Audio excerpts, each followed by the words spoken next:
His education system is facing a lot of questions. Over 1,500 third graders who are being held back due to low reading scores. But what are schools doing to help those students catch up? Fox 10's Anaya Spraggs has the story.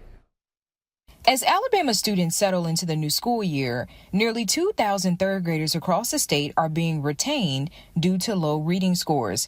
The state's focus on ensuring students meet reading benchmarks before moving on to fourth grade has led to these significant numbers. Most of those, though, because of the way they're distributed across the state, there won't be many schools that are highly impacted.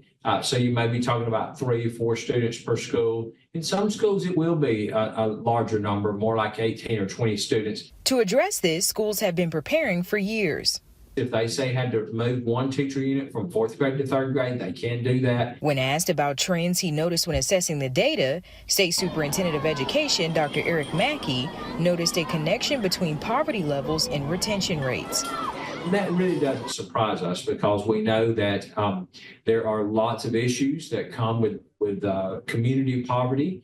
Students are exposed to fewer words. They have fewer vocabulary opportunities. They're in many cases, not 100% of the time, but they're read to less at home, and they have fewer materials that they can begin practicing reading on early. He says despite the challenges, those areas have shown remarkable growth over the years, and continued support is crucial. He also noticed that some of the students are being retained due to limited English skills. Although the final numbers won't be released until September 16th, parents were notified that their child was at risk of being held back in the spring.